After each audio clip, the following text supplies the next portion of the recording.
Selamat pagi, salam sejahtera, salam segulai sejalai, salam SMK Ulu Layar tetap maju. Untuk bicara pemimpin kali ini saya akan mengulas sebuah buku bertajuk Libau Rentap Rimba yang ditulis oleh Heri Yusufbar, dan buku ini diterbitkan oleh Dewan Bahasa dan Pustaka dengan harga jualan di Sabah dan Sarawak RM40.50, dan buku ini agak tebal. 338 muka surat dan dalam kategori sejarah seorang pahlawan. Dan untuk mengulas buku ini saya bagikan kepada beberapa bagian untuk menyenangkan kita. Yang pertama adalah pengenalan. Kalau kita terdengar atau terbaca nama Libau Anak Ningkan, mungkin tiada yang kenal. Tetapi kalau disebut Rentap, mungkin ramai juga yang tahu. Tetapi sebenarnya siapa Libau atau siapa Rentap? Kedua-dua orang Libau dan Rentap ini adalah orang yang sama. Pahlawan Iban yang terkenal menentang penjajahan Bruk. Libau Anak Ningkan adalah nama sebenarnya, tetapi Rentap adalah gelaran yang diberikan atau enzumbar dalam bahasa Iban. Libau mendapat gelaran Rentap apabila berjaya mengetuai Iban Sekerang di bawah pimpinan orang kaya pemanca Dana Bayang, menyerang kampung Melayu dan kaum Cina di Pekan Pontianak, Kalimantan. Semasa perjalanan balik, Panglima Rentap dan angkatannya telah berjaya menyerang kapal milik Sultan Pontianak dan merampas meriam serta beberapa peralatan perang yang lain. Setelah kejayaan tersebut, Libau diangkat sebagai bujang berani dengan gelaran Rentap. Rentap bermaksud mendap. Libau juga diberi julukan Libau Panggaudara, Rentap Tanah Kudik Menua. Slogan Rentap yang paling terkenal dan masih digunakan sehingga ke hari ini ialah Agi Hidup Agi Ngelaban, yang bermaksud selagi kita hidup, selagi itulah kita melawan. Maksudnya masih hidup, masih melawan. Menurut penulis tempatan, Libau Rentap ini merupakan seorang pahlawan Iban yang terkenal dan berani. Tetapi bagi penulis barat pula melabelkan Rentap sebagai seorang lanun atau pemberontak. Kedua, salah silah keluarga Libau Anak Ningkan. Sukar untuk mencari salah silah sebenar Libau Anak Ningkan karena tiada dokumen untuk rujukan serta tidak dapat diksan melalui tusut adat Iban. Ramai penulis mengatakan Libau Anak Ningkan ini lahir pada tahun 1800 di Lukuas dan dibawa oleh keluarganya berpindah ke Nangas ke Ulu Sekerang. Terdapat juga penulis mengatakan Libau itu lahir dan dibesarkan di Ulu Sekerang. Ayah Libau bernama Ningkan dan ibunya bernama Ibung. Libau merupakan seorang anak daripada 5 orang adik-beradik. Libau berkawin dengan Sawai dan dikurniakan seorang anak perempuan bernama Tambung, yang seterusnya kawin dengan seorang panglima Iban bernama Layang. Menurut Chang Pat Ho dalam bukunya The Legend and the History of Sarawak yang diterbitkan pada tahun 1999, keturunan Libau Rentap Anak Ningkan bukanlah calang-calang orangnya karena telah melahirkan nama-nama besar dalam sejarah negeri Sarawak. Seterusnya kita pergi kepada pertembungan Rentap dan Bruk. Rentap menentang pemerintahan Bruk karena merasa tidak puas hati dijajah dan juga diminta membayar cukai pintu oleh pihak penjajah. Jadi beberapa siri pertempuran atau peperangan di antara Rentap dan Bruk, dan saya akan menceritakan yang memberi kesan yang lebih besar saja. Pertempuran pertama Rentap dan Bruk berlaku pada 19 Ogos tahun 1844 di Kerangan Peris, Sekerang. Pemerintahan Bruk kemudian membina kubu di Nangas Sekerang untuk menyekat pergerakan pasukan Rentap daripada bergabung dengan pasukan Linggir Mari Lebu dari Paku dan pasukan Aji Apai Limba dari Padeh untuk melakukan serangan ke atas pemerintahan Bruk.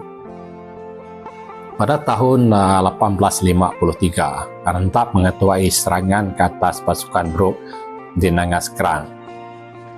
Semasa pertempuran itu, menantu Rentap bernama Layang telah membunuh Alan Lee, manakala William Brereton tercedera tetapi masih dapat menyelamatkan diri. Pada tahun 1854, pasukan Bruk berjaya menewaskan pasukan Rentap di Nangas Krang, menyebabkan pasukan Rentap dan orang-orangnya berundur dan membina kubu di Bukit Sadok. Kubu di Bukit Sadok ini sukar untuk ditaluki karena kedudukannya di puncak bukit yang tinggi dan dikelilingi oleh tebing-tebing yang curam. Selain daripada itu, kubu ini juga dipagar dengan kayu belian setebal 2 kaki. Rentap ada sebatang meriam yang besar untuk mempertahankan kotanya yang dikenali sebagai Bujang Timpang Berang. Dan untuk makluman, meriam Bujang Timpang Berang ini sekarang berada di pejabat daerah Betong. Kerajaan Bruk membuat 3 percubaan untuk menangkap Rentap di Bukit Sadok. Hanya pada cubaan ketiga pada 20 Oktober 1861 barulah serangan Bruk berjaya menguasai Bukit Sadok menggunakan meriam yang lebih besar yang dikenali sebagai Bujang Sadok. Sebelum pertempuran tersebut, pasukan Bruk menawarkan pengampunan kepada Nanang dan Luyuh, yaitu abang kepada arwah Haji Apailimba yang telah ditembak mati oleh pasukan Bruk sebelumnya. Mereka berdua diminta menyerah diri dan perlu membayar 40 tempayan rusa. Tawaran yang sama juga dicadangkan kepada Rentap dengan denda 12 biji tempayan, memusnahkan kubu dan meninggalkan kubu Bukit Sadok dengan segera. Walau bagaimanapun, Rentap menolak tawaran tersebut, walaupun dia tahu pasukan Bruk ada membawa sebuah meriam yang lebih besar lagi. Semasa serangan tersebut, seorang pengendali meriam Rentap tercedera dan beberapa rekannya telah korban. Oleh itu, pasukan Bruk berjaya menewaskan kubu Bukit Sadok. Rentap dan anak-anak buahnya bergerak menuju ke Bukit Lanjak Timau. Seterusnya pergi ke Tabai Julau dan membina sebuah kubu di Bukit Stola. Seterusnya kita pergi kepada kematian Rentap.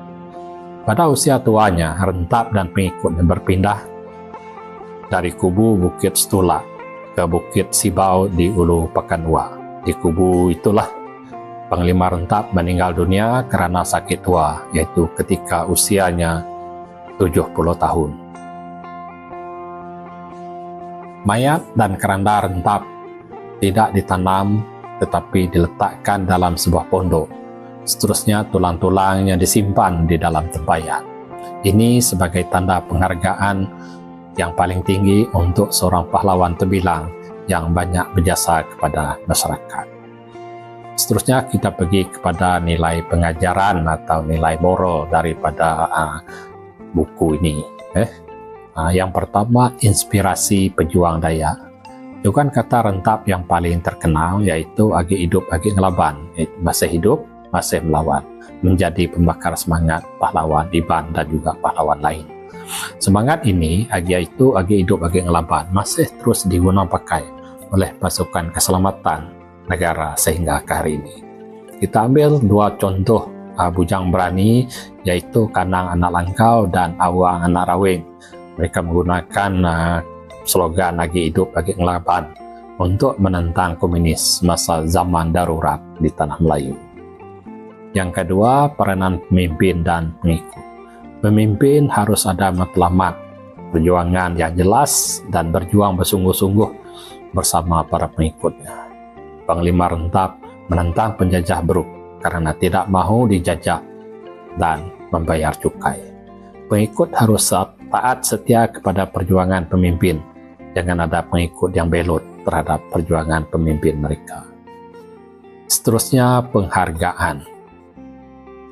Pengikut Rentap memberi penghormatan tertinggi apabila mayat dan keranda beliau tidak ditanam. Kerajaan Sarawak juga memelihara dan menjaga kubu Rentap di Bukit Sadok bagi memastikan ianya terus menjadi legenda yang kekal pada masa akan datang. Jadi untuk rumusan, Panglima Rentap Libau merupakan pejuang sejati karena beliau tidak pernah tunduk kepada pemerintahan Bruk sehingga ke akhir hayatnya. Makam Rentap disemadikan di Bukit Saduk, Betong, Sarawak. Makam Rentap dibaik pulih oleh Kerajaan Negeri Sarawak bagi mengenang jasa dan sumbangan seorang Panglima Iban yang terkenal. Jadi untuk makluman lanjut, boleh dirujuk Makam Rentap ini di YouTube Bukit Saduk. Jadi itu sahaja dari saya. Sekian, terima kasih.